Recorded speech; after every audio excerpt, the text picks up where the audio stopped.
Okay folks, welcome back. Here we are. I've got Jennifer here with me, and what we're doing is we are going to unload and get them into these bins here.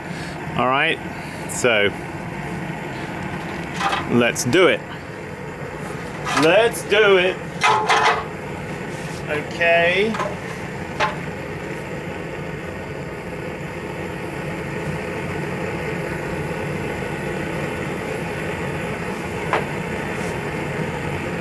Okay, I'll do this one on the end here.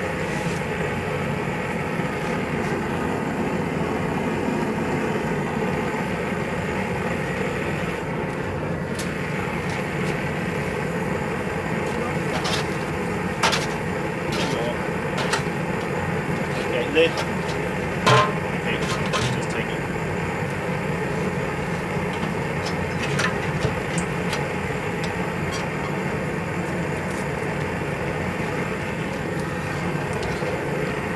As you'll see folks, with this kind of kiln, the opening and the shutting of the kiln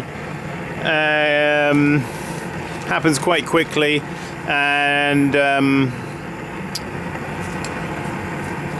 nice thing about this kind of kiln is that it's easy access to the loading platform of the pot. I'm going to stick a light on.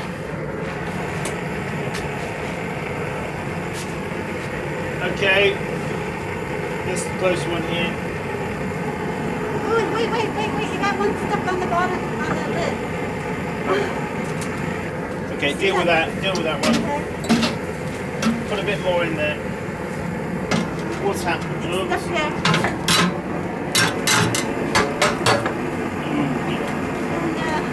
Oh no. Disaster strikes!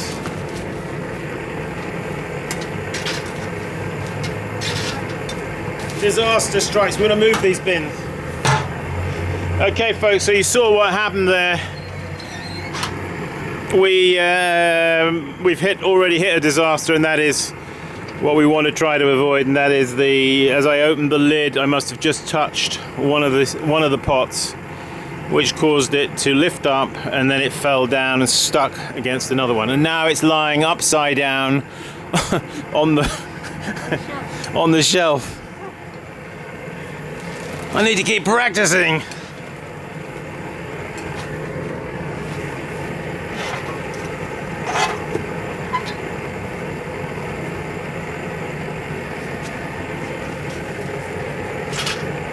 Yeah, that one's upside down on the shelf. Bravo. Okay. All right.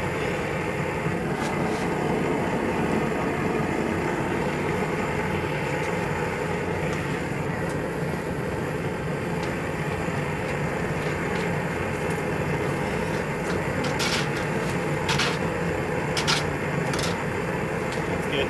Lid on. That's it.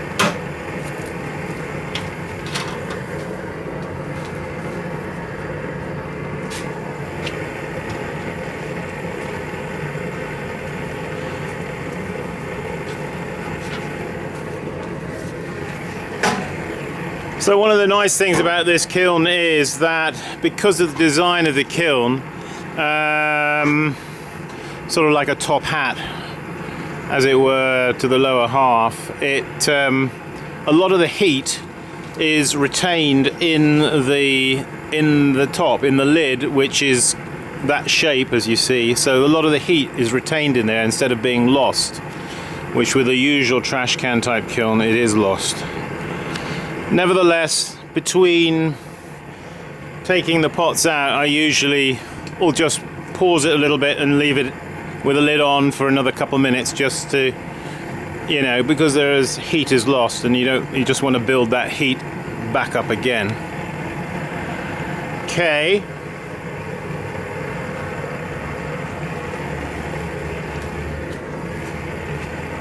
This guy.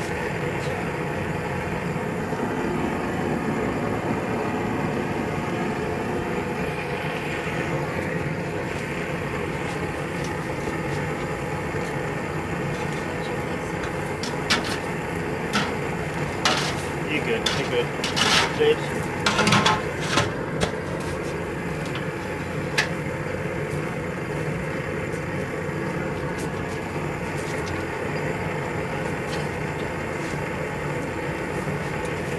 was going to be wearing a mask, wasn't I? I was thinking that.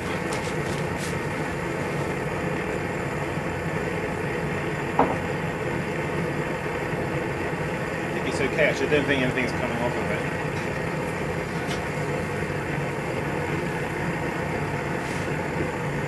There's two more in there. One upside down on the... Unfortunately.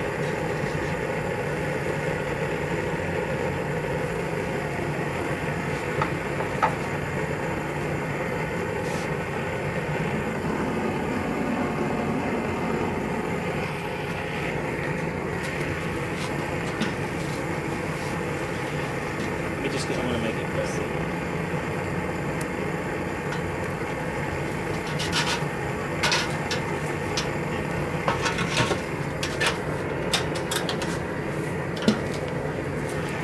We got one more, folks. Unfortunately, this one flipped upside down. How it managed to do that, I'm not quite sure, but it flipped upside down. It's now lying face down on the shelf. So it'll be interesting trying to get it off. It'll be all the sort of glaze, the melted glaze will be like strings pulling away. Ho ho ho, what fun. I'm gonna have to grab this one.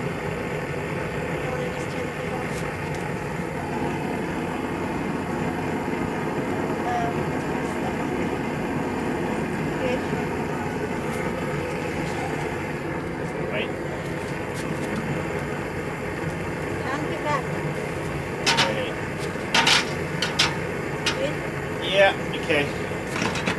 That's it.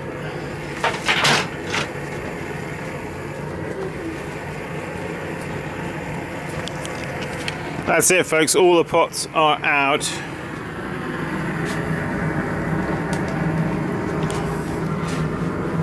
I haven't done a Raku firing for about 4 years, so I'm a bit out of practice. I'm just going to take the lid off closer here. So you see up inside the lid how the heat is trapped.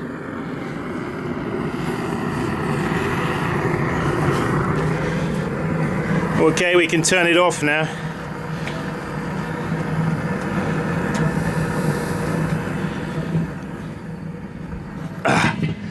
Yeah, so with this kind of kiln, what I usually do, because I can load probably about at least half a dozen or 8 T-bowls onto that shelf. I just fire them and then I usually switch it off. Now, if I had other T-bowls that were ready and dried off, the important thing when you're doing this Raku, see, as you glaze them, they take on quite a lot of moisture, is absorbed into the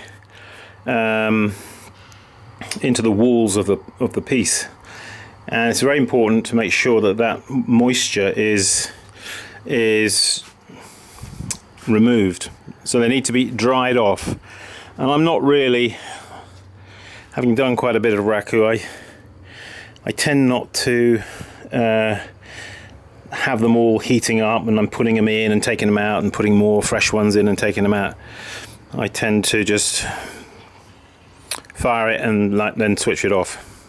So I'll probably do one firing of Raku, and then I will be putting in a fresh batch of pots and starting from scratch.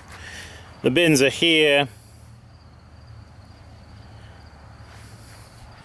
Maybe we'll have a look at those pots in another video. What I've done with this, what we did was we only used a white glaze, no oxides, no pretty colours, no coppers or anything like that. I just want black and white. So we were just starting, keeping it simple, a little bit like doing black and white photography, if you know what I mean. Same sort of thing. Not looking for colour, but looking for contrast, looking for good decoration. Anyway, we mucked around. I don't think that we did any really good decorations or anything. But you know, when you haven't had a Raku firing for a while, it's actually a good idea just to just have a practice run, you know, and don't get so we used some old bisque pots that I had knocking around. We'd actually made some other pieces, small pieces, but we're not committing them to the fire right away. So we're doing a little bit of testing out with some old pieces of old Raku pots I made for Raku some time ago that have been knocking around here, and we haven't done anything with them. So we just use those to, you know, it's like anything that you do, you need to get your hand in a bit. You need to learn the way of the kiln and how the glazes are working, how they're melting, etc. I mean, this particular glaze that we are using is, the recipe is frit 80% and flint 10% and kaolin 10%. So it's 80 10 10. So simple recipe, 80 10 10. And the frit that we're using is ferro frit 3134, which I find melts about the right temperature for what I'm wanting to do. You'll find that some other frits you see will melt at different temperatures, higher or lower. So yeah, 80 10 10, which actually 80 ounces works out at exactly 5 pounds. 5 pounds of frit and 10 ounces of flint and 10 ounces of kaolin. So that's the recipe, and that's a very good base glaze. To that you can then, if you want to elaborate, you can then add copper carbonate. It will give you a, you know, 1 or 2% copper carbonate will give you a nice bluish hue to the piece. A bit like a Persian blue, I suppose, more than a hue, but I mean, and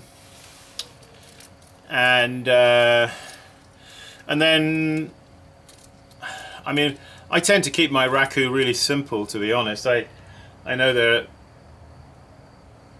are people out there who do Raku much more exciting, you know what I mean? Exciting, with lots of fancy colours and all of that. I'm not really, I've done all that fancy stuff with fancy colours and all that, and shiny coppers which don't last because they oxidize. So I'm looking for a quieter kind of Raku. I don't know if you know what I mean, but anyway. Hey, well, thanks for joining us, folks. We'll do a clip. I'll show you the results of what we did here, and in the next video, I suppose. Yeah. Please visit my website, simonleachpottery.com, and have a go at doing Raku. It's a great medium to work in. It's very direct, very spontaneous, and you can organize yourself with a kiln like I have fairly easily and cheaply.